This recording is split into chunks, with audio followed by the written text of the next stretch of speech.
Let's go. Again to go. Let's go. All right. Yeah. Okay. That was fun. Just We had to planned get that. Yeah. Boys. Episode 7, baby. Here we are.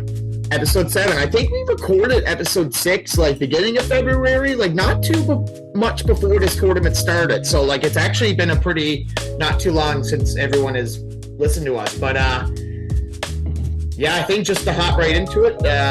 Welcome again to the Good Laugh Podcast. I'm one of your hosts, Julian Smith. I'm Jordan Reed, and we are once again joined by the legend himself, Fellerpine, for this the man in the episode. woods spice. What is that?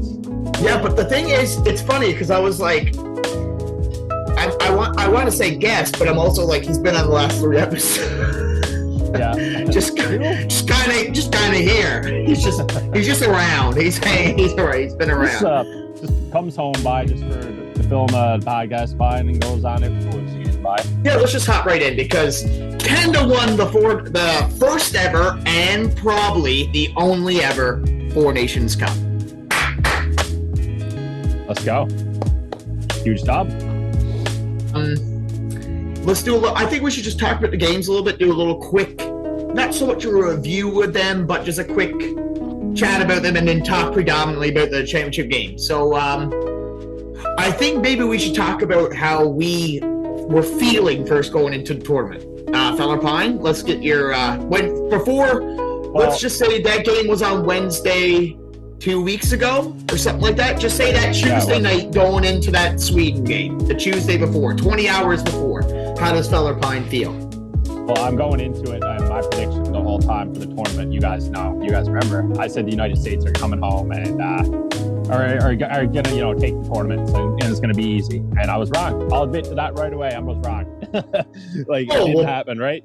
I was more or less just like looking at the team, looking at the goaltending and all this, and being iffy on, as most people were in Canada on the goaltending. So sorry, Bennington, bye. You did a great job out there. Yeah, we're actually going to do a whole sorry Bennington segment, I believe, today because and Jordan, I'm going to say to you for last because you're actually the only one who was right out of the 3 of us on your prediction. I predicted Sweden 24 hours before going into that game. Luckily enough, I was going to it, so I'm here in my heart of heart being like, if you're going to win any game at this tournament, win the one I'm going to. You know what I mean? I don't care. As much as I want you to win the whole thing, please win the one I go to. And bought me jersey, got me hat, good laugh. Just was chatting to tons of people that, you know what I mean? Because everyone's in there cheering for Canada, so it's not like going to a Leafs and Habs game where it's tense. It's like, oh, everyone's here cheering for Canada. I could chat to anybody, met a few guys. Me and Robin had a deadly time. Jordan Binghamton let in some softies. But, Sidney Crosby had 3 primary assists, and Marilyn Yu came out and dropped fucking puck. So, really, I don't know what else. Honestly, I almost cried when Marilyn Yu came out. It was really, not even so much, because I said it in the reaction video, and it was this thing about him where, I just loved him as a player. I thought he was so good, and just, came back, had cancer, came back, won Art Ross Trophy, had a bad back, retired, came back, played with, made sure he could play an extra year so he could play with Sidney Crosby. You could see, man, when he walked in the dressing room, first thing he does is go over and shake Sid's hand. The respect that I'm like, my God. And also, unlike Gretzky, not a traitor to our beautiful province.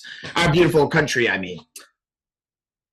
I think your mic is unplugged there, Jordan. But, yeah, so while he's... Oh! Yeah, you're good. Just say what you were going to say. Didn't Sidney Crosby live in fucking, what's his job's basement for a bit? Yeah, he won his first cup. He lived with Lemieux until his 6th year, man. It was crazy. He stayed there. I guess he was I'm pretty sure he had his own house Like, that's kind of, it's a basement apartment, more or less. But I guess you were really close, and it was like the owner. Imagine living with the owner of the team. The guy obviously loves you. Owner, player. Like, that's sick. So, yeah, him coming out and, like, I booed Matthews at fucking stadium. Whatever. And, like, I sang "O Canada" that night like I've never sang it in my life. It was, but I thought Sweden was going to win the tournament. And I was guessing Sweden because I did not want to give the States that. And I couldn't, in my heart, like, just from years of Leafs trauma, I couldn't say Canada. So, like, that's the reason I said Sweden, because I was like, if any team other than Canada wins this, I'd like it to be Sweden. Nylander plays for him. That'd be cool. But I would like that, too. Yeah, I wouldn't mind it. Jordan Reed, 24 hours before game against Sweden. How do you feel? Honestly, but going against Sweden, I felt pretty confident. I thought we were going to win. Not handedly now, but I mean, I figured it would be a close game because, like, we need a lot of good players. But Mitchie Marner pulled it out in the overtime, and ever since I knew Canada was going to win. So yeah. Just quick little breakdown on that game, because especially being there. Yeah. Sweden takes penalty first minute in, and they puts the bars over the boards. I looked at Robin, and I'm like, Robin, I don't think this is going to be very long. And it went, Crosby, no, McDavid won face-off. Crosby and McDavid did give and go, 2 or 3 passes back and forth each other. Crosby spin around a backhand pass. That was ridiculous. That was ridiculous, buddy. It's not even fair. And then I thought the tournament, I thought Canada was just going to roll through that game at that point. I was like, it's all over. And then they scored again, like a minute later. Brad Marchand 2-on-1 with Point. Yeah, it was him Point 2-on-1, and it was buys. Like, when they announced goals scored by power play goals scored by Nathan McKinnon, assisted by Sidney Crosby and Connor McDavid. Like, what are you even supposed to do? Crazy, man. Marchand goal was like 6 minutes into the game, so it wasn't. Yeah, and it was another beautiful. Like, I broke that in the reaction video. A lot of pass, like cross crease pass, make goalie move, and like I'm assuming that's a scouting thing. Like, we gotta make this guy move. He's a good goalie, man. Gustafson on, like, honestly, he played great that game. He had no chance on those goals. Like, zero. If he saved those, it'd be like, okay, well, we lost. Like, this, we're not scoring on this guy tonight. And even Mark Stone's goal. Like, Crosby brings 3 people to him because they're just like, guys, we gotta be all over this guy. His arm is maybe broke, and he's still better than every one of us. Like, that's not good. And then what a pass to Mark Stone. Mark Stone buries it. And like, just the confidence to make that drop pass to Marner there in overtime, and to come and be offside and to come onside. And, like, even, man, when Mitch came down, I looked at Rob and I said, who's he going to pass to? He fucking ripped that. I never see him shoot puck like that before. Yep. So that was, but that game, I left that game feeling horrible because Binnington let in 2 soft goals. Yep. Like, the first one from Brodin, I'm like, okay, like, pick corner, like, I'll forgive you a little bit. Like, that's the only one you let in, whatever. Mm-hmm. But then the one from Kempe, that was bad. Yeah, you gotta have that. Yeah, you should have had that for sure. And the third one from Eriksson Ek, he has no chance on. But like I said in the reaction video, because of the other 2, the game's tied. Yeah. So you know what I mean? Like, the only goal that should have went in should have been the only goal that went in. Should have been 3-1 game at that point. And then, so, yeah. And then Canada wins is all fine dandy. I went out on road. Everyone's, guys, you don't think I ran into Dylan Sieben, Lucas Torren, and Jordan Mercer leaving the game? That's unreal. The buys. I was drinking. I should say. And I ran into the buys, and we were just like saying, okay, every little laugh we had. Good to see buys, right? Like, in that, especially that kind of moment. But I never watched this game. I only watched highlights because I was working this night. So let's move on to the second game, which was against States. You guys watched it together. Dust. Just dust. Like, I'll say off the The top. Connor McDavid goal was ridiculous. Oh my God. Yeah. And I'll say off the top, Brandon Hagel fighting someone 6 inches taller than him and arguably maybe beating him is insane, and I want that guy on any team ever. Like, Sam Bennett fought Brady Tkachuk. Brady Tkachuk is much bigger than Sam Bennett. Sam Bennett also plays on a hockey team with Brady Tkachuk's brother, so that is a bit weird. But also, Sam Bennett, for as dirty as a hockey... They had a group chat going saying that they were also they had this plan. Oh, we're gonna get into that, buddy. Don't you worry. That group chat tonight. I heard it on Chicklets. Yeah, I don't even know what it's about. And then, like, you know, like Sam Bennett, as dirty as and intense as he is, he doesn't fight. So I'm like, major props are going there. You know, that was Colton Parayko's first fight ever in the as an NHL player. Really?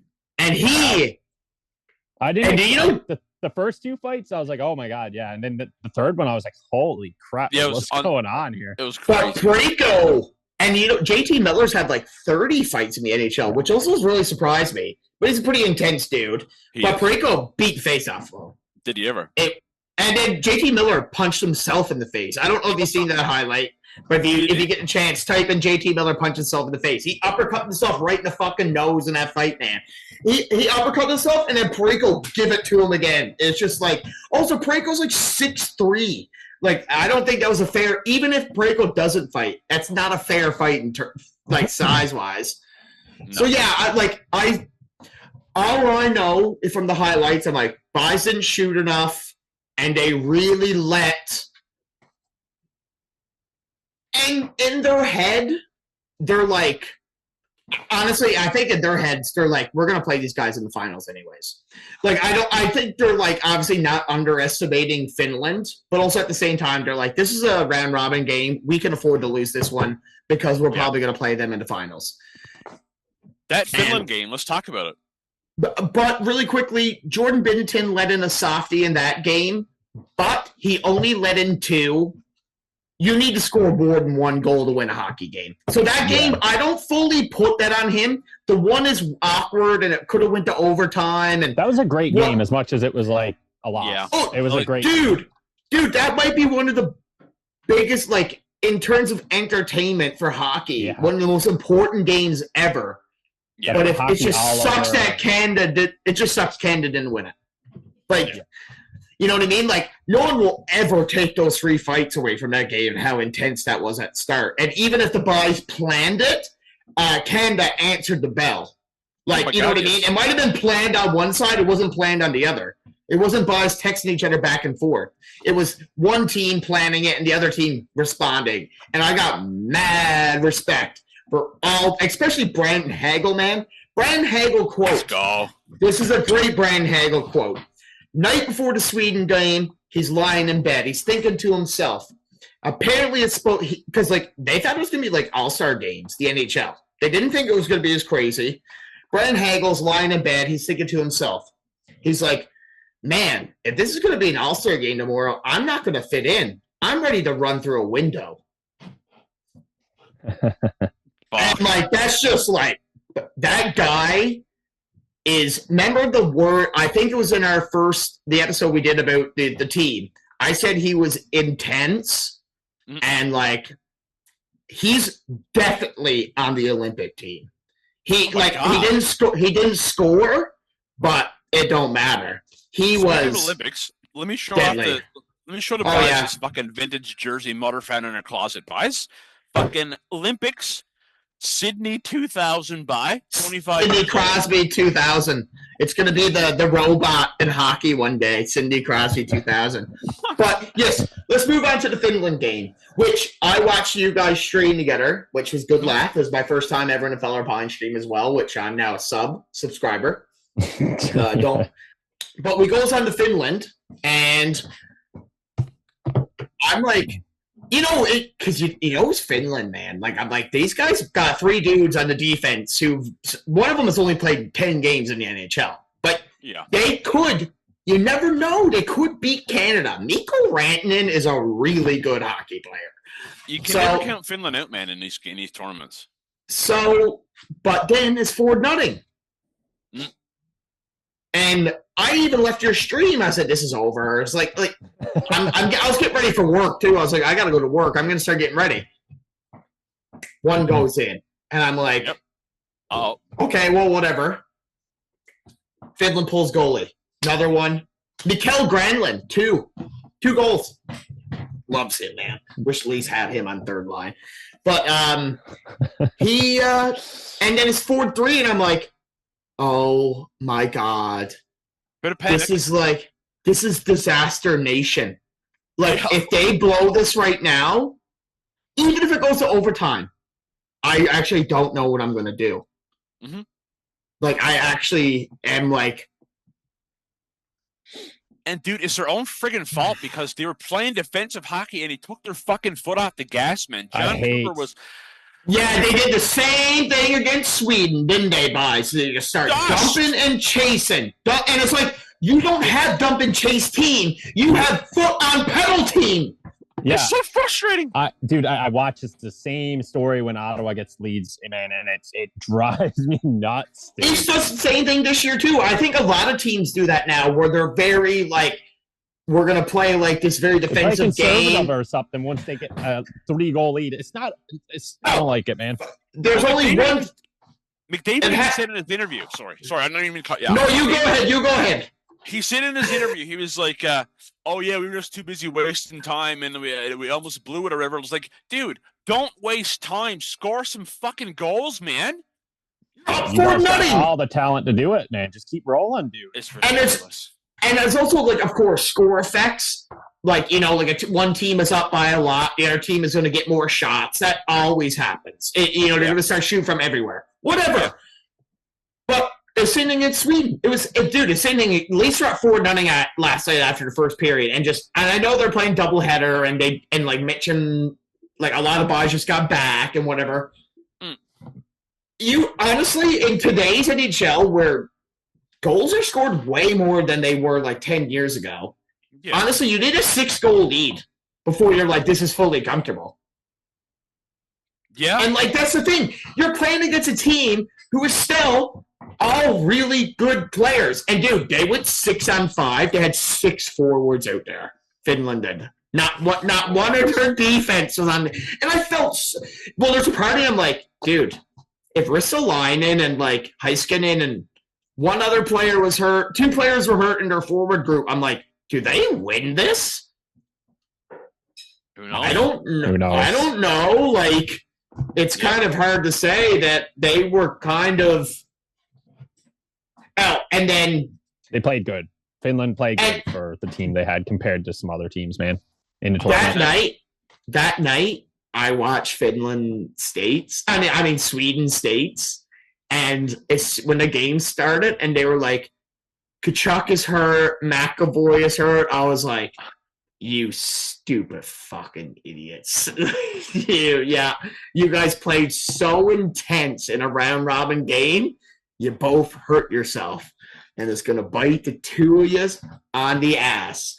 And then, so before we even get into that, let's get into this McAvoy situation where he hurts his AC joint. They do a minor procedure on him. The Minnesota Wild's healthcare, like their doctor team, because that Bill Guerin is the GM, so that's the doctors there. They send him to Boston. It happened against Finland.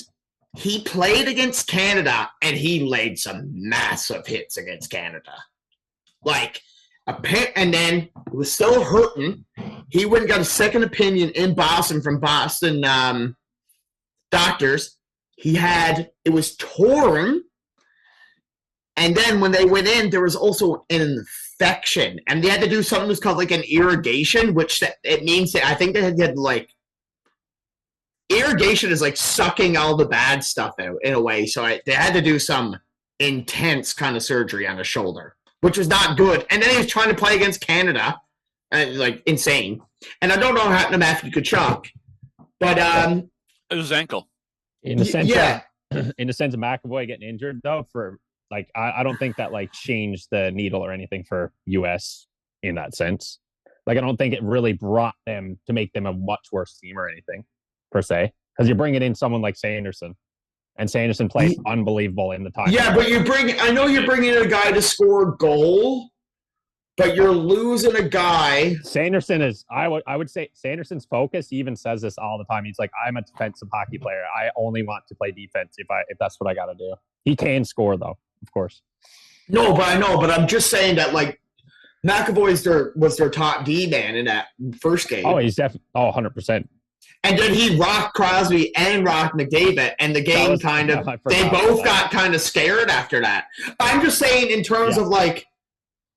Oh, yeah. I just wonder, does that Sam Bennett goal happen if he's out there? You know what I mean? I'm just like thinking in terms of like if he's a defenseman out there instead of Adam Fox and doesn't blow that coverage in overtime on McDavid. Like, you know what I mean? And I'm not even saying that Adam Fox is probably the guy that should be sat, not Sanderson. You know what I mean? Like, if McAvoy and Sanderson in that game, they might win it. You know what I mean? That's kind of where I think. But, and we're not going to get too much into this whole thing, but going into that, Canada beats Finland because Sid makes a huge hit and scores an empty net goal. And that's so clutch from him, man, to just dummy buddy and just take the puck and score himself. That was so funny. Unreal, dude. So that set up 8 p.m. Eastern time, 9:30 your guys' time, gold medal game in TD Garden. And going into that game, I thought we were going to lose the whole time.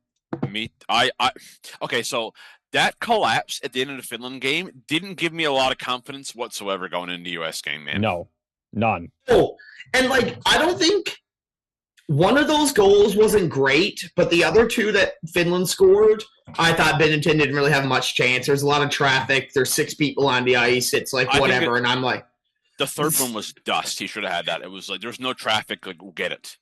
But at the end of the day, in my opinion, I was like, he shouldn't have let in 3 goals still. Like, you got to find a way to shut the door here at the end of the game. You can't let them get into it no matter what. No matter how much Canada's left off the gas, you kind of need to, like, be a bit more of a stud goalie here.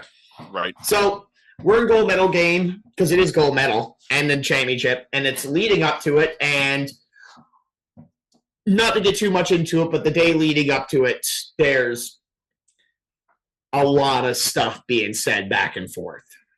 Dust. And then Stuff being said.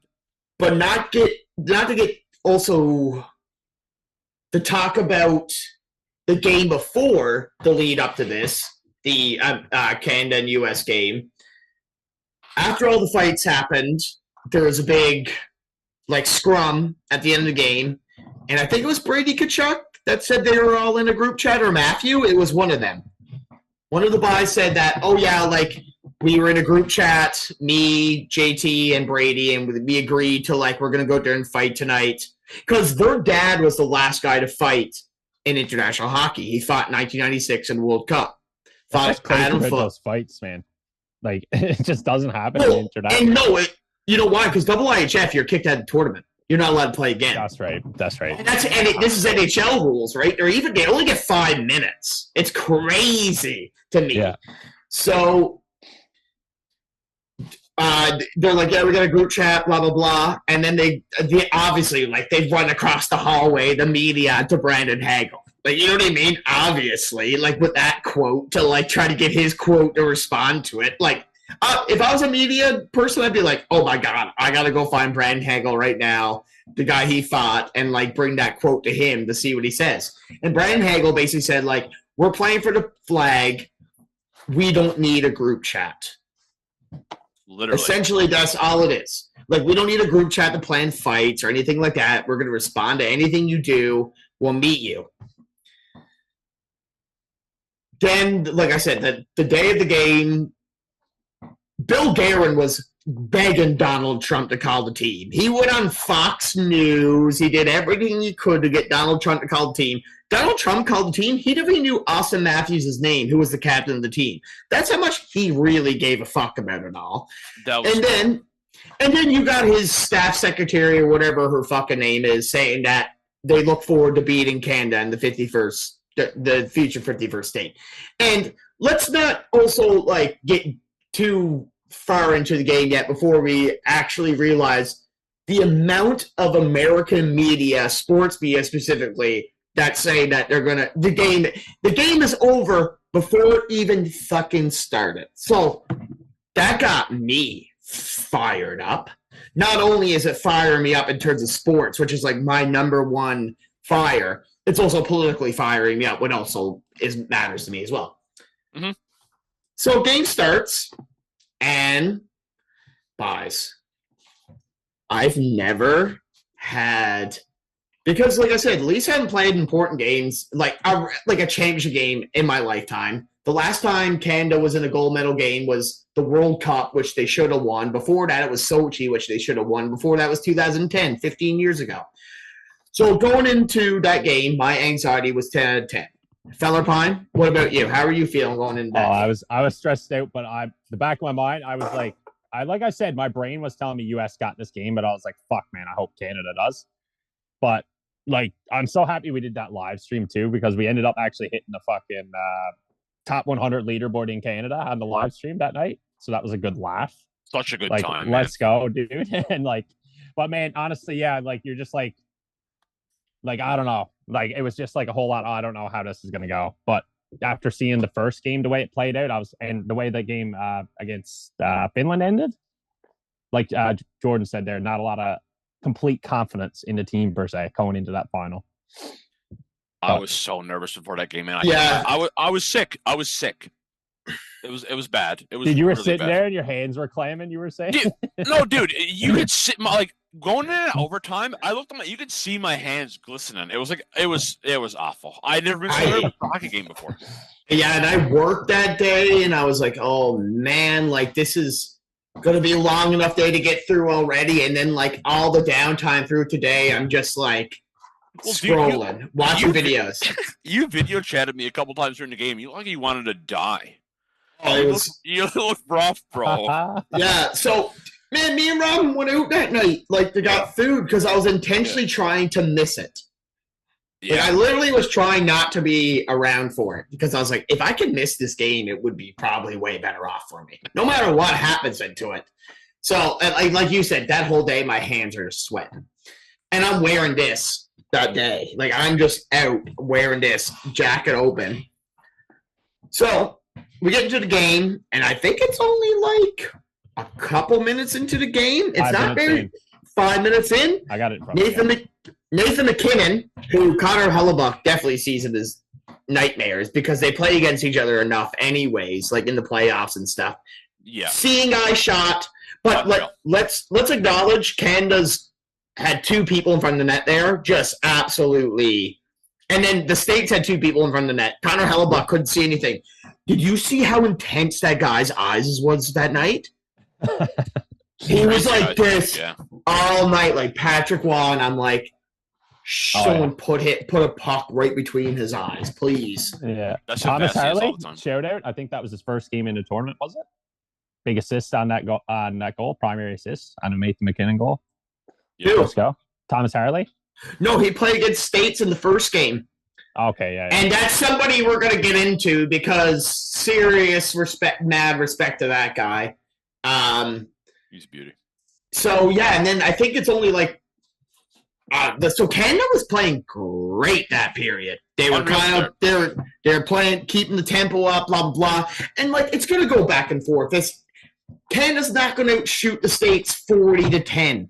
And the other way around as well. You know what I mean?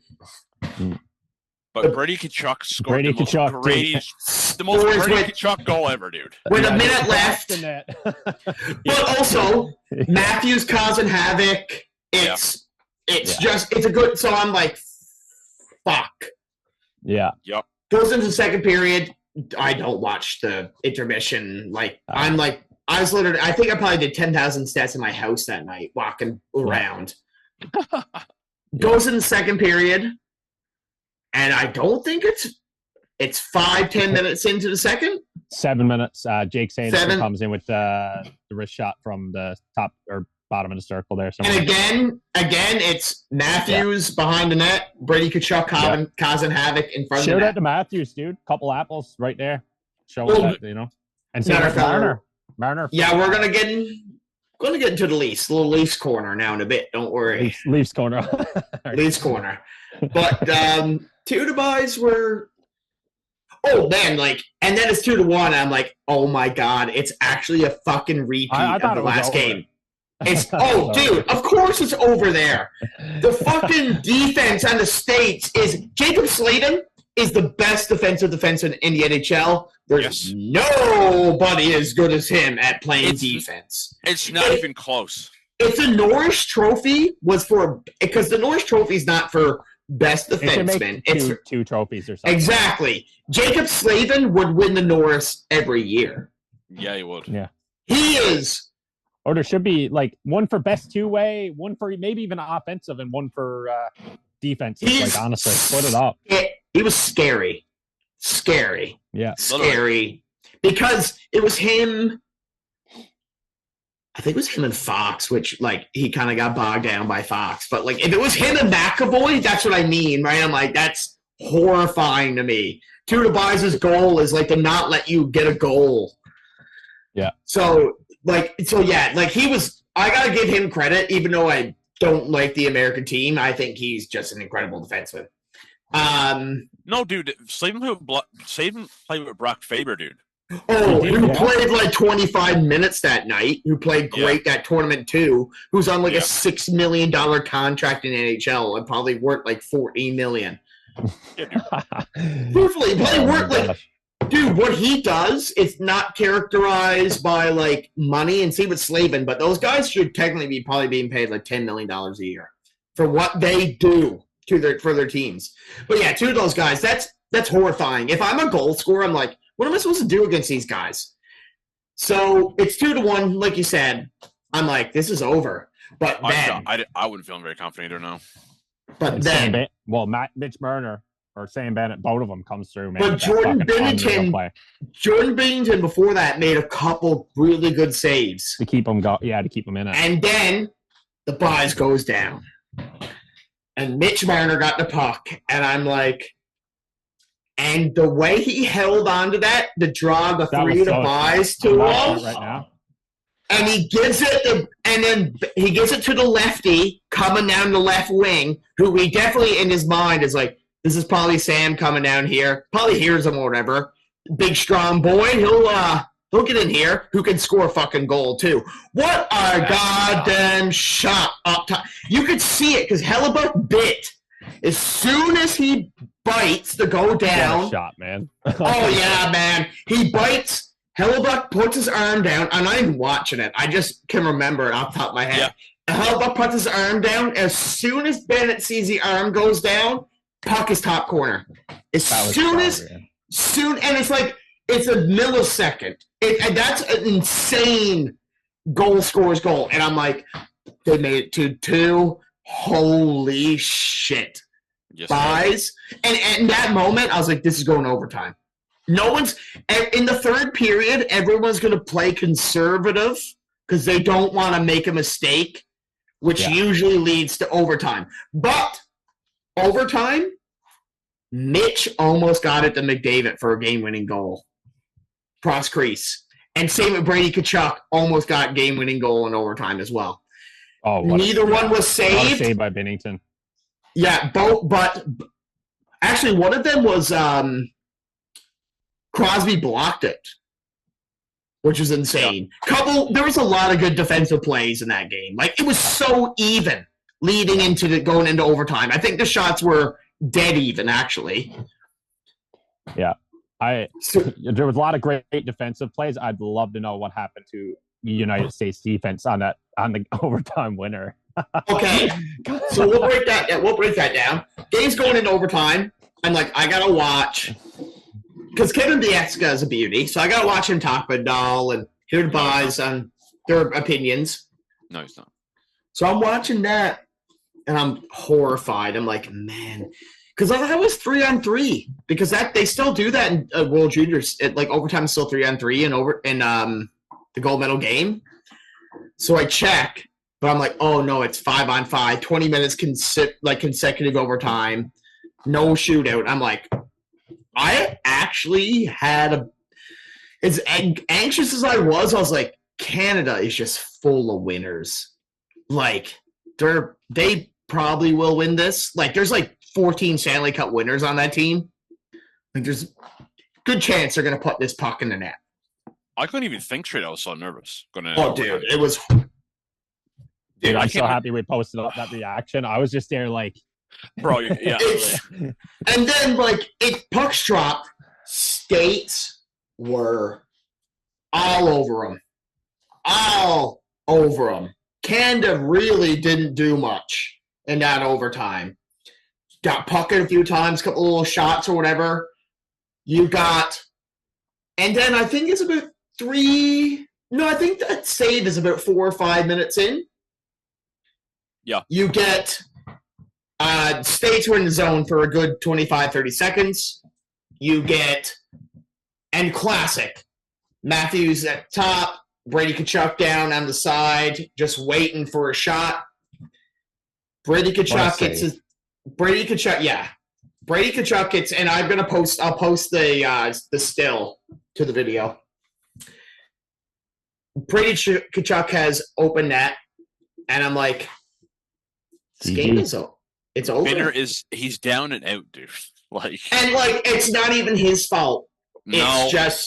It's just the way it goes. It's just the way she goes. And my Lord, did he ever stretch cross and it wasn't like, oh, that was shot in his glove. It was he put his glove out there and caught it in the air. He solved it, yeah. It's crazy. It was fuck. Nuts, dude. I tell you, being an Ottawa Senators fan, that game couldn't went any better. Regards to you, hey, buddy. Yeah. I got to see Brady Tkachuk and Jake Sanderson make a name for themselves, and Canada won. So that's what I wanted. So, especially in that final game. And then, the next thing that happens is Matthews shoots, Binnington robs him, and then twice. I think it's twice, dude. Yeah, I think it's 8 minutes in. Yeah, it's 8 minutes in. Oh, Canada almost took a too many men, but no one touched the puck, so that's not too many men. I heard a lot of crying about that. A lot of crying about that. Yeah, because they don't know the rules. Read rule book. If players close enough to the bench and the puck isn't touched, it's not too many men. But if he's close to the bench like that and the puck is touched, it is too many men. It's a very fine rule, and they called that game great. The only penalty they called was an obvious hook that you had to call. But besides that, the game is called like a Game 7 finals, and that's what the players are thinking of. And I think it's 8 minutes and 11 seconds in. It's something like this into that overtime. What's the time for that goal? The overtime winner? Yeah. I just closed it out by accident. So no, it's all good. It's all good. It's around 8 minutes in. Yeah. Connor McDavid, Braden Point. 8:18. 8:18. Mm-hmm. Yeah. So pretty close to that. Connor McDavid, Mitch Marner, Braden Point, Devon Taves, Cale Makar are on the ice. Connor McDavid wins face-off and shoots it right at face-off and almost scores. I don't know if you guys remember that. Yeah. Do I ever remember that? And what happens in play here is incredible. Puck comes back to Makar. Makar reads that Fox took the wrong route to Marner. He took the long way. He took the left when he should have cut to the right and went right to Marner. Makar reads that in literally, it's crazy how good he is at He's unbelievable. But he reads that in probably a second. Puts the puck right across to Mitch. Mitch, getting the puck on the boards like that on a big pass like that is hard. He gets the pass clean. Now Mitch is there by himself. Fox, who Matthews can't see in his purview, is actually technically closer than Matthews, but Matthews thinks that he is closer. So Matthews and I'm not sure who the other guy was out who was out there. Both go to Mitch. They both go to Mitch at the same time. Dude, there's 3 players in no man's land on the stage. Exactly. And they're playing zone, which is like a man-to-man kind of system. It's Fox, Matthews, and Hughes, and what's his name's in front of the net? Hannafin. But Hannafin has point held up. I agree. He did great. It's not his fault. That's not exactly. Yeah. And I actually don't blame Hughes or Matthews as well. It's all Fox's fault, and it's crazy how it takes 12 seconds to happen. But that one mistake blows the coverage. Matthews is thinking to himself, you got to think, he knows in his heart of hearts how good Mitch Marner is at making a fucking pass. So he's like, I got to cut this off. He's like a set. Like, Mitch actually has to make the perfect pass there, too. It's crazy.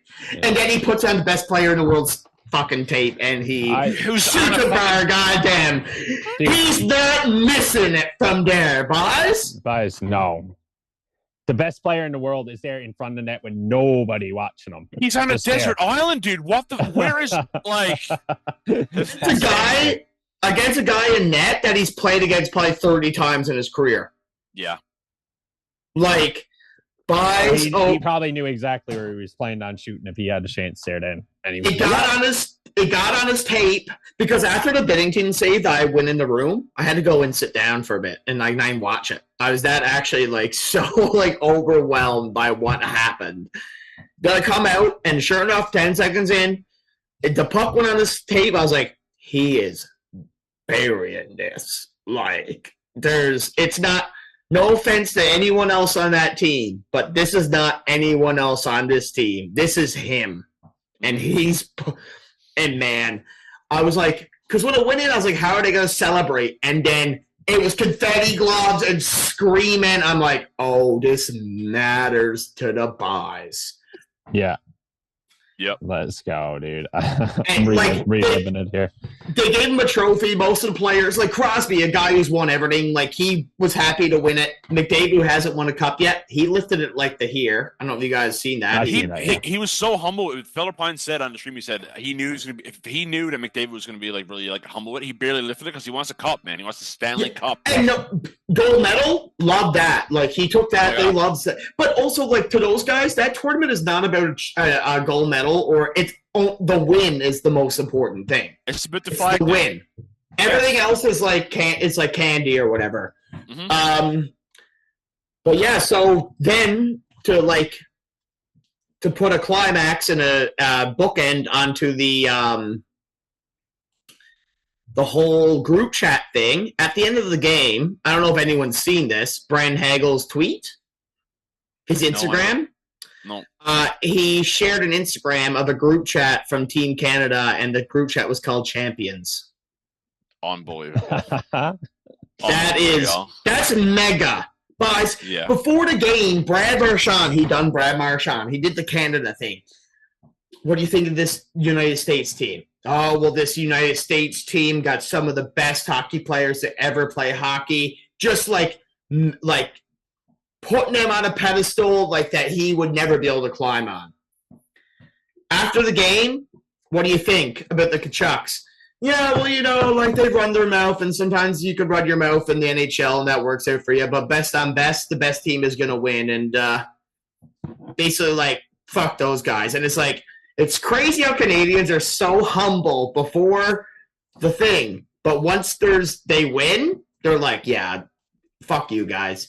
And yeah, like they asked John Cooper about Jordan Binnington because that's who we'll go into here now. Yes, John Cooper was Jordan Binnington. John Cooper said at not one point did he ever think about pulling Jordan Binnington. Not at one point did he ever think about not starting Jordan Binnington because he knew. Yep, of course. Never knew that. And he knew that if they got to a gold medal game, they would win. So Canada won 4 Nations Cup. We're still the best fucking men's hockey team in the world. That's all that really matters. I don't really need to get into more than that. And basically like Steve Dangle said in his live stream of that game when they won, like And Steve Dangle, a guy who never brings politics or anything in the sports, like he said, this is our game, and you will never have us or it. So, essentially, that's all I got to say about it. That's all I got to say. I think we owe Jordan Binnington a formal apology. And I'm going to put a banner across it in the video and everyone will see it, but we are, dude, so sorry, man. You will never see this, but he knows what people are saying. Yeah. He was doubted by the entire nation, dude. He can't, dude. Even after the first game or whatever, too, and everyone was just like, "No, take him out, get him out." But dude, I've seen him on Spit and Chicklets, and that guy is a fucking dog. You'll never see a more confident person or goalie in your life. It's disgusting, dude. So let's break him. You go ahead, Jordan. I mean, Fellerpine. Go ahead. I don't remember where I was just going to go just then, but I just give one shout out to. Does anybody know the tournament leading scorer? Who led the tournament in points? Zach Rowinski with 6 assists. That's right. That is weird. What a beauty, though. But Connor McDavid is right there behind him. 5 points. Yeah, and then Sid got 5. The important goal. Sid got 5. McKinnon got 4. Granlund got 5. 3 goals, 2 assists, too. 4. 3 goals, 1 assist. Got 4. Eichel 4. Reinhart 4, and then McKinnon 4. So Jordan Binnington, little backstory on Jordan Binnington. He played for Owen Sound Attack in the OHL. I think it was 2010, 2011, around there. They won the OHL Cup with him in net, where he won 2 Game 7s in that whole OHL playoffs. Again, made Memorial Cup, almost won Owen Sound Memorial Cup when they weren't even. They were like an 8th place team in the OHL that year. He goes on to play for Chicago Wolves, St. Louis's farm team. Played pretty good for them too. Never good in the regular season. Has actually never been very good in the regular season on any team. Hovering around 900 basically his whole career. In playoffs, the dude is a 925 in his whole entire career. That's the numbers I have. They might be a bit off. It might be 920 or whatever. But that's since he's 15 years old. And he's 30 now. You know what I mean? That's great. That's a big enough sample size to say the guy is just, I don't even know. And the saves he makes, and he looks like sometimes he's playing ball hockey. The way he stacks his pads and it's put it all on the line. Always Ron. But I think to go on Jordan Binnington, the biggest number to look out for him, this is from Reddit article, I probably sent it to you guys. It's in our hockey, and the guy called it eating their words after Binner plays a lights out winning game tonight against America. In 2 games in Boston, in an elimination game, he has 63 of 66 saves and is a 955. Crazy. He went from because of that one game, he went from an 890 to a 913 in the whole tournament. Yeah. Oh my God, Ron. So he's gonna be the starter next year in Italy. Whether whoever else they take with him, he starts game 1. Yeah. Well, he kind of got to. Did Fellerpine hear that? I missed a little bit there. Ron just literally flipped my phone across the friggin' spun it around. I said that I think Jordan Binnington's going to start game 1 of the Olympics. You think? Well, you know what? When is the Olympics? It's this year, isn't it? Next year? Yeah, it's this year. You can't look at his numbers in the NHL and judge that against anything. He just won that. But also, I think they should take Logan Thompson or somebody else. And if Binnington plays bad game number 1, you just get another guy in. I mean, it's 7 games too. To see who stands out above other than Binnington, but he should definitely be there, I guess now. And I'll say that this time. As much as we were all like anti-Binnington, no, he definitely. Dude, Ron is fucking around. Yeah, but we were all like, no, man, he shouldn't even be there. We were just over our heads by everybody in Canada. You've seen those goals he let in against Sweden, though. Like, there's a reason. We can't there's a reason. Yeah, you can't. And I'm sure he would even be like, yeah, that's tough, but get me in the fucking gold medal game, baby, and I will pull it. That save, I know we said that earlier, but that save is top 5. Best save ever, like one of the best saves. Like maybe not best save ever, because there's sometimes in the regular season of hockey there's saves that are just almost impossible. But like the context it was important. It was an important context in the game. Yeah, the context is just unbelievable. Yep. I basically after that, I think I want to talk about the U.S. team a bit really quickly. Just about how I thought it's going to be probably until the sun burns out or whatever happens, is going to be Canada and the U.S. neck to neck in hockey. And, America has 400 million people. Canada has 40 million people. So they have 10 times the amount. Canada has a projected top 5 draft picks in the NHL. I think we'll be all right when it comes to hockey. They might have more draft picks every year when it really, at the end of the day, sometimes.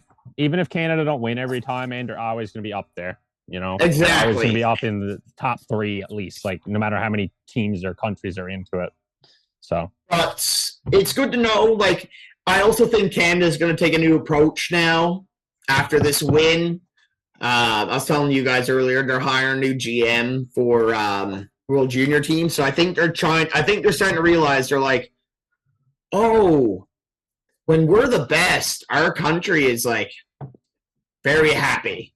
You know what I mean? You won't wipe the smile off my face about this loss until the Leafs gets put out in the first round.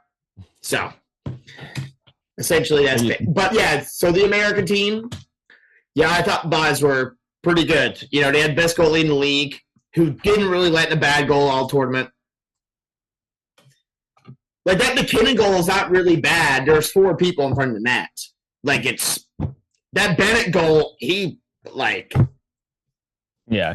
And that McDavid goal. It was off the rush too, right? And like Bennett go and then shot was shocking. Yeah, and that McDavid goal, like, what are you gonna do? It's best player in the world. That's it. So and then their defense, besides if you take Fox out, you had the other 6. They're great. The forwards, they're all big and fucking mean arseholes. And they plays hard like Canada used to. You know what I mean? It has a semblance of Canada where you can tell a lot of the guys got Canadian parents probably. Yep. But I just kind of want to say, just to go on about Austin Matthews probably, and we'll talk about Brady Tkachuk too. Austin Matthews played great in that game. He wasn't amazing the whole tournament. He was great defensively. That game, 2 assists in those big moments, I thought he was incredible. The difference between him being the game winner is like a fraction of a fucking second. So, he could have won the game, which I would have asked the Leafs to trade him if he would have beat Canada in that game. I don't want him on my team anymore. That's just too many bad memories.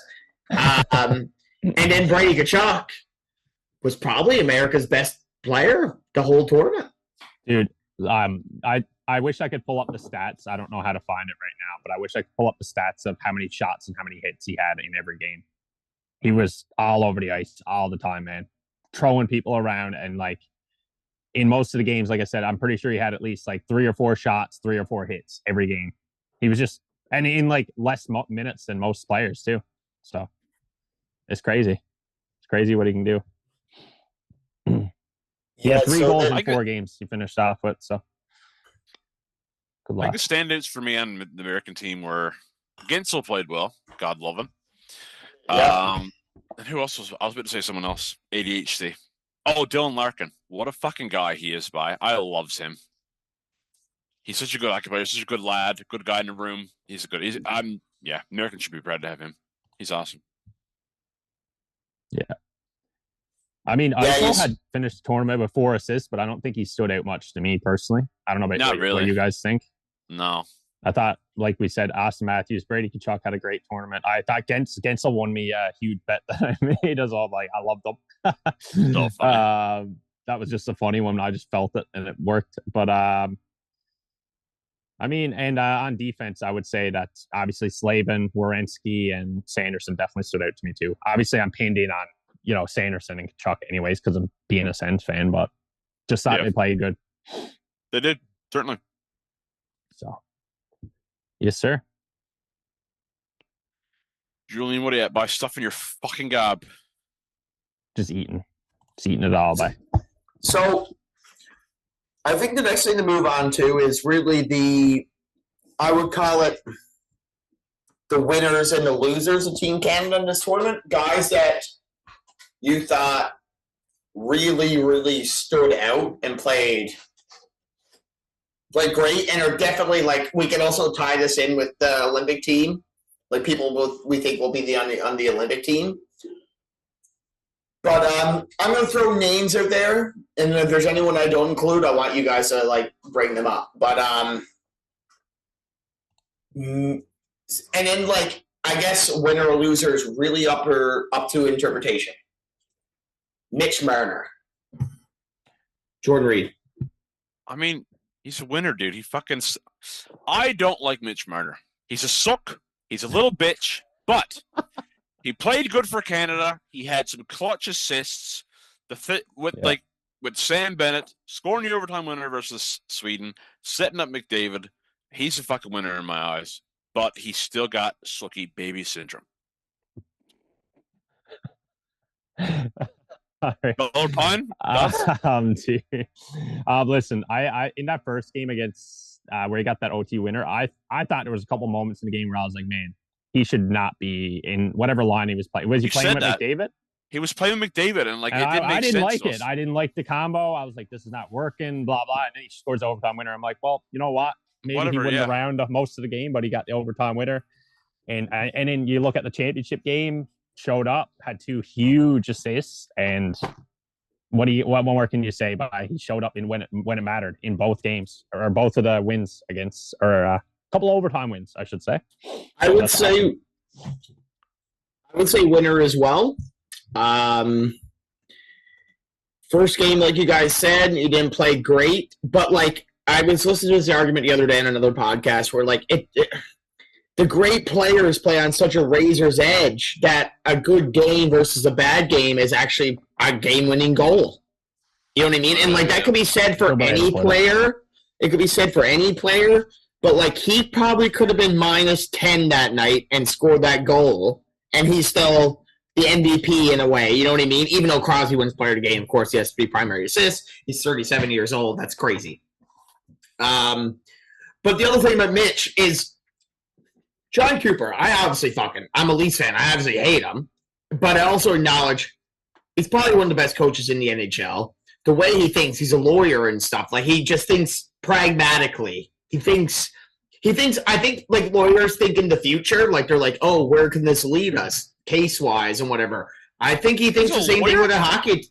Yeah, it was a lawyer. Okay, this is really embarrassing to admit. That's my team. He's been my coach for a while. I did not know he was a lawyer. That's crazy. And listen, next time you listen to your doc, you'll totally get it. It's crazy because he dropped Mitch to that third line with Cirelli and Hagel, which I don't think is a demotion because the 3 of the guys are great, defensive players. I think it's just trying to build some chemistry. Mm-hmm. But then that gold medal game, McDavid's not really going. He wasn't playing great. Marner looked good. And in John Cooper's mind, I think he's like, if I put Mitch up there, that's 2 guys that have the puck. So they're both threats to have the puck all the time. If McDavid doesn't have the puck, Marner could have it, and it fucking paid off. I think that's such a good gut feel, like to be like, I'm going to put him up there. He looks good. This probably will work out for us. So, yeah, I think Mitch is going to make the Olympic team, too. I don't think he has much to worry about. Like, yeah, I agree. Whether he's on the first or the fourth line, I think he'll be there.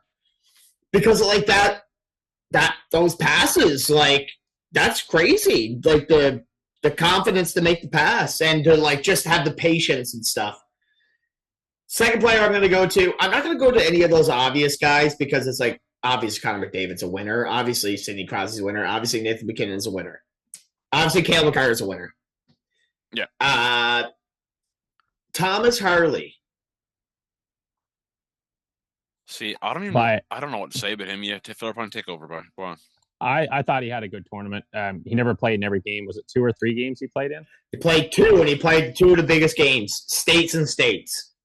He played against the States twice. He picked up an apple. I mean, he wasn't like a standout player, standout in the sense of, making mistakes or turnovers. But you know what? When you're coming in playing defense and Canada being, what is he? He's 6'3".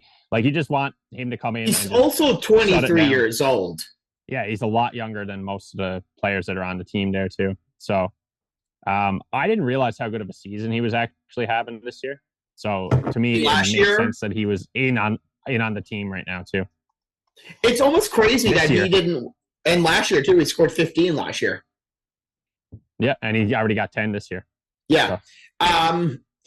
I think winner too, because the simple fact that the guy was getting ready to go down south before the game against the States was called to come play and played great that game. Didn't look like a guy that wasn't playing hockey for a week. And then the other night, like, he played 22 minutes the other night. He was the third most played guy on that team. Yeah.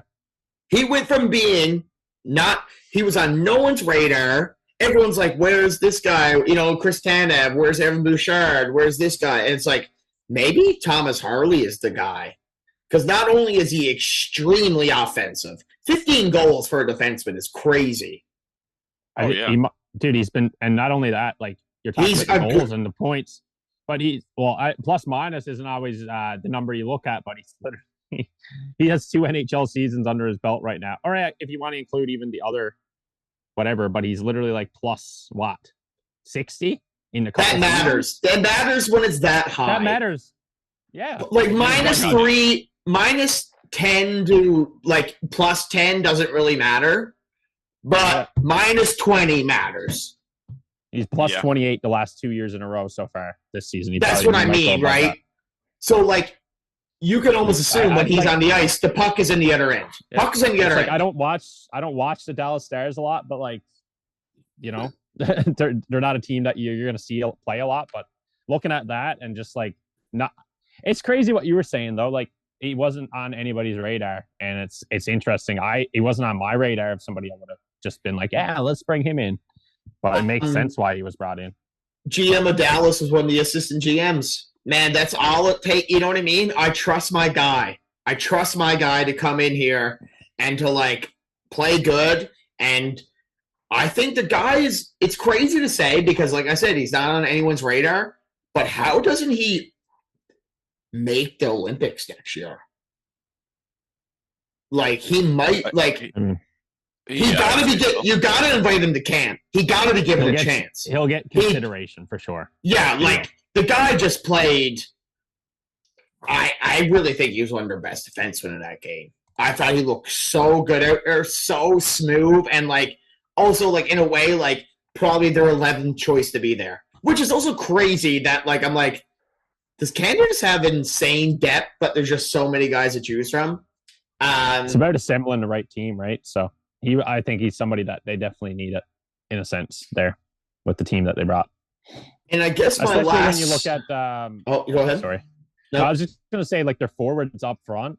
I mean, you didn't have like a whole lot of like you said within the fights that the Canadian players. It was Hagel versus Kachuk and what was the other one? Bennett versus Kachuk or whatever. Like like size difference. It was crazy up front, so it was good to have a bit more size on the back end too. Yeah, and so I guess my last person is going to be. We could go Sam Reinhart, who like it's interesting because I think him and Mark Stone, when you're in the NHL and everyone like, they're great in the NHL. How many points does Reinhart have? He finished tournament with 4 assists. I'd call him. You know what, dude? I'd say I expected more from him. I call him a loser in this. Yeah, and that's what I was going to say. I'm not going to put him and Stone in it because I actually don't think they're fast enough. And I think it really comes down to speed, where if you're not bringing a big goal, but other than that, but if you're not bringing something else to the table, and I'm going to bring up a couple guys in a minute who bring like they're probably equally as the same speed, but they just bring something else to the table. Yeah, like I think everyone else is flying out there, and those two guys, like Sam Reinhart could score 55 goals in the NHL, but I didn't feel like he was much threat at all. And Mark Stone did score that big one and was on for some big moments, but he did get moved down at the end of the day for Mitch Marner.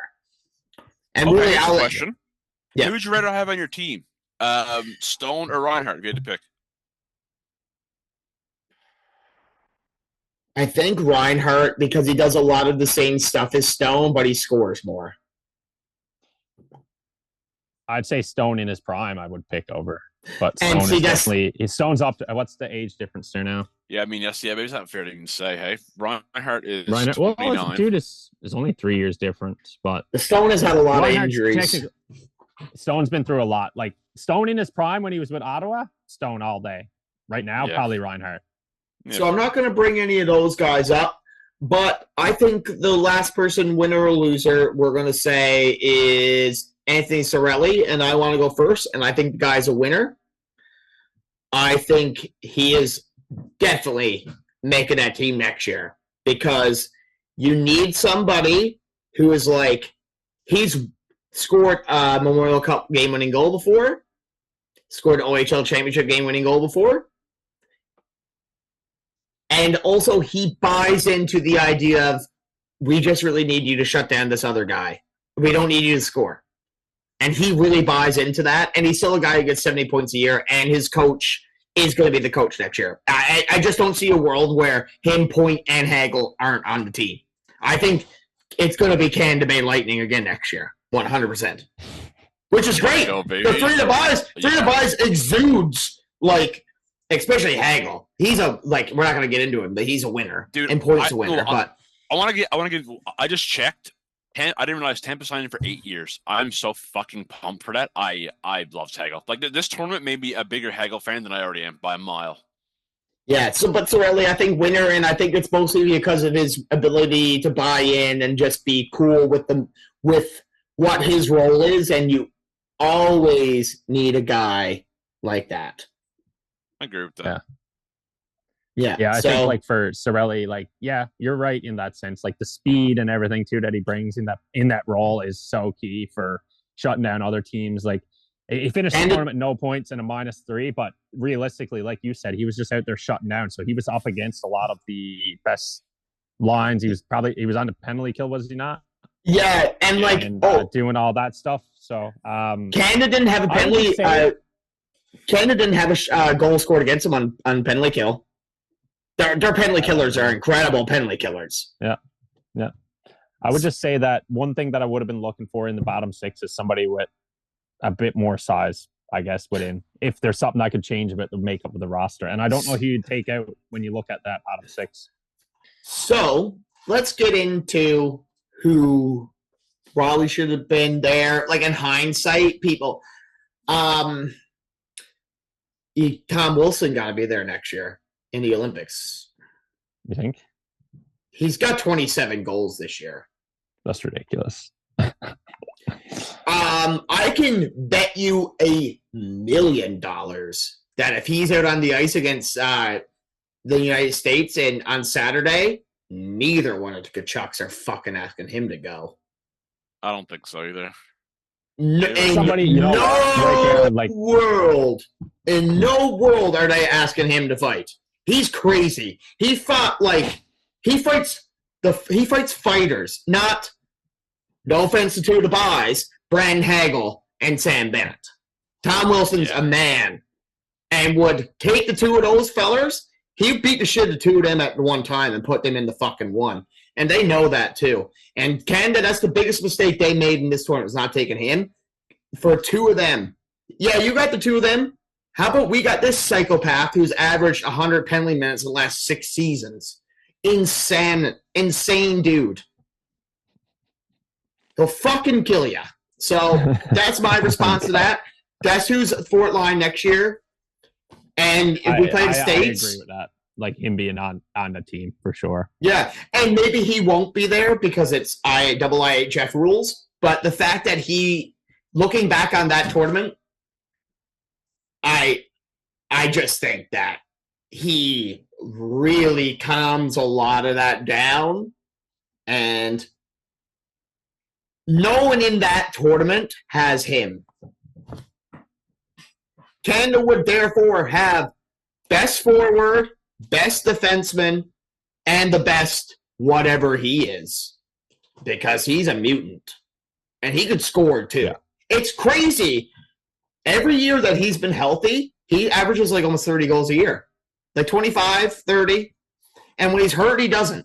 But when he's healthy, yeah, he's the guy you want on your team. I truly believe. And then the other guy I put on team is Zach Hyman. He plays with McDavid. He is that guy too, that will fight, that will hit, that can kill a penalty.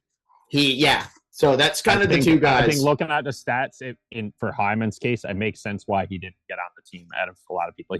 If he was on the pace he was on last year, or even close to it, I think he would have been on the team this year too. But it's like Chris Kunitz. I just put him there for the familiarity factor. And even if he's not playing well with Sid, with McDavid, you put him down on the fourth line, and that's kind of it. Or you just scratch him. But I just think he's fast. He has the speed. He's very I don't know, guys. 2002, they had Chris Draper and Kirk Maltby on the team. Chris Draper never scored more than 20 points in the NHL. So those are the two guys. I like Mark Scheifele as well. If you want a bit more scoring down the lineup, I don't think Mike Scheifele plays on the first two lines. But if he's on the third line, he's probably pretty good there. He might get 95 points this year. Dude, Mark Scheifele is somebody that should have been into this lineup somehow too, I think. And no matter what, a Binnington won it for them this year. Logan Thompson needs to be there next year. Yeah, he got to be the backup. He has to be. Yeah. Yep, because there is a world we live in where Sweden wins that game in overtime. States beats Canada, and Canada doesn't make it because of even if they beat Finland. And there's a world because of those two horrible goals, tournament is gone. One game, 2 bad goals. As much as Binnington did save the tournament, there's an alternate timeline we live on. What? We'd be having a completely different story. Exactly. And then it's like, why didn't we bring Logan Thompson? Yeah.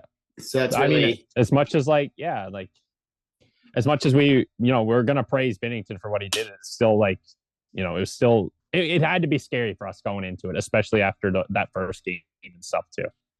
It was just like, holy shit, what are we going to do here? So, another person I want to ask you. Oh, sorry. Go ahead. I was just going to say it worked out. It did work out. Another guy I want to ask you guys about while we're winding down here and get ready for the end. Excuse me. Age.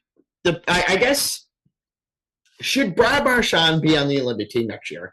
And I'm kind of on the fence, but there's also a part of me that every Canada tournament he's ever played in, Canada's won. Throw him on the fourth line. That's what I mean. Can he be your extra forward? He scores in that game against Sweden. He didn't really play great against Finland or the States, but I thought he played pretty good in the championship game. He had a couple chances. Yeah, he did. And it's just locker room too, he's deadly in the locker room, apparently, man. That's the thing that I'm like, I don't want Canada to get bogged down like 2006 where they're taking just old dudes. We got to think, Next year, Pietrangelo is 35. Yeah. I think Doughty is better than Pietrangelo still. I agree. And like that's another guy. Do you take Drew Doughty? I think if he's playing good, you take him. How can you not? How can you not be your seventh defenseman? The guy. Dude. I said he's a winner. I said he it's like if you're not noticing him right now too, like if he's not like topping up the pucks, that's a good thing, dude. Like he's playing solid.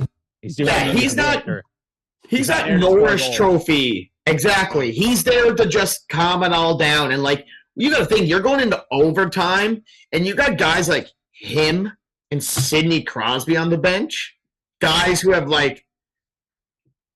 Drew Doughty's won 2 gold medals, a World Cup, 2 Stanley Cups, like two World Juniors, a World Championship, like an OHL champion. So like these dudes are, I bet you, no stress. Drew Doughty smiling all the time.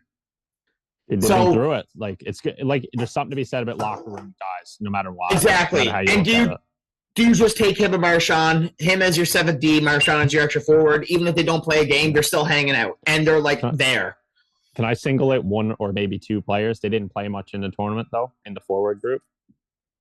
Ew. Seth Jarvis and Konechny. Thoughts? Yeah. Well, I would rather have – see, that's the thing. I'd rather have Hyman and – I'd rather – Wilson. Yeah. Yeah, that's the way like Seth Jarvis is a good player, but – how old is he anyways? 22. Tom Wilson should be there every day over him. Every day. Size difference, is just if you're gonna have a guy who's on the fringe and not playing or playing, take the guy who's gonna. Interesting pick. That's an interesting pick, Seth Jarvis, to be on that team. In their mind, it's young. They're trying to bring on the new because there's no even if he doesn't make Team Canada next year, he'll make it in the next Olympics. And I think that's their thought process. But dude. I think Macklin Celebrini might make Olympic team next year. He's going to. Or Bedard, even.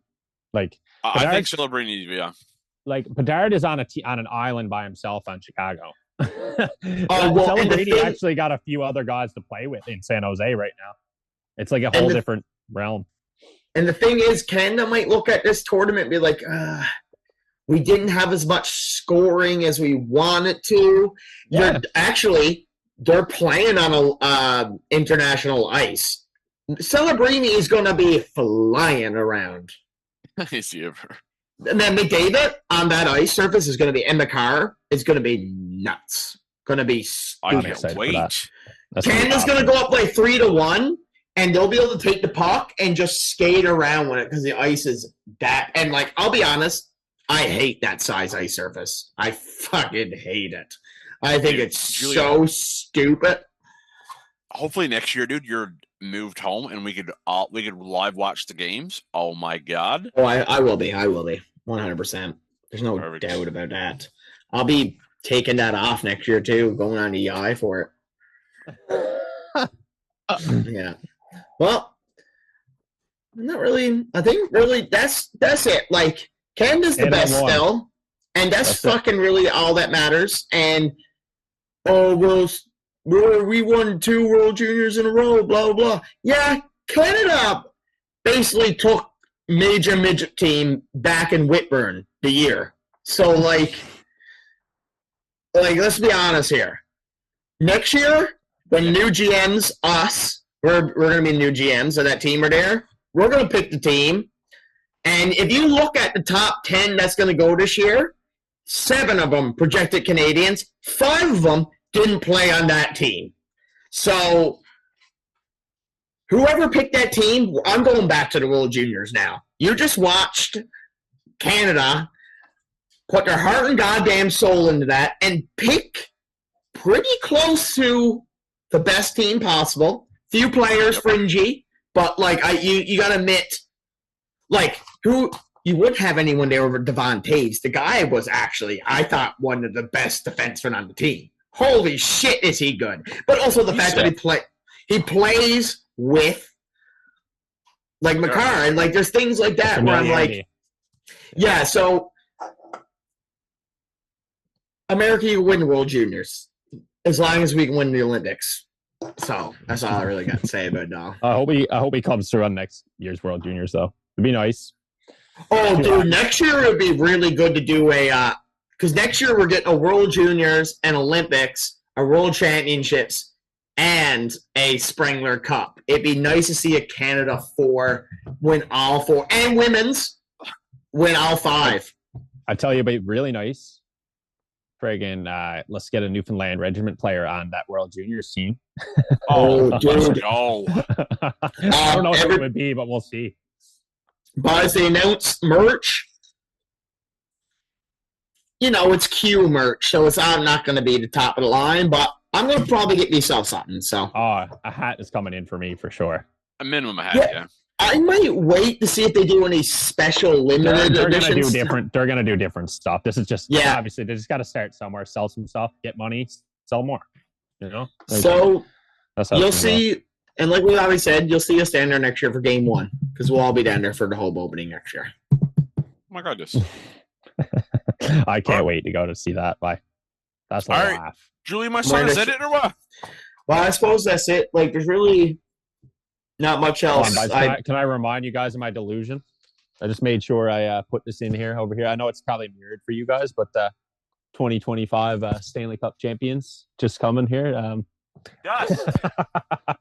Go, Stars, go! Let's end the episode properly. Fellerpine, Brady Tkachuk is going to be the next captain of the St. Louis Blues. Not a chance. That's what he said. His theory is that he's leaving Ottawa and he's going to Dude, go there's a to lot of St. Louis. media on that, and I keep thinking it's ridiculous. He's not leaving Ottawa. If they make the playoffs this year, especially, he's not going. Oh, that's if they make it, I think he'll stay. But honestly, if they keep losing, I wouldn't blame him for leaving, man. You know what I mean? Like, that's true. He's gonna. And that's where he's gonna go. He's a winner. I wouldn't be surprised to see that in the case, but honestly, right now, no, not a chance. But you never know down the road. I wouldn't say the next captain. I wouldn't say the next captain. Put it that way. Maybe give him 10 years if Ottawa keeps crumbling or something. We'll see. Hey, bye. We'll see what happens. Well, all I can say is go Sens go. 2025 Stanley Cup champions. Loves it. The losers. And all I can say is Leafs plays night. Hopefully we get a big W over Bedard and the Buys. Yeah. Yes, guys, go follow Fellerpine on TikTok, Instagram, all that shit. Go follow my Twitch account, twitch.tv/jerkadurk, and follow the podcast everywhere. Good laugh podcast. Thanks for having me on once again, guys. We'll keep it rolling. And if you see any American hockey fans over next year, remind them who the best hockey nation in the world is. Let's go, baby. Let's go! Good laugh. All right, boys. Good laugh. Good laugh.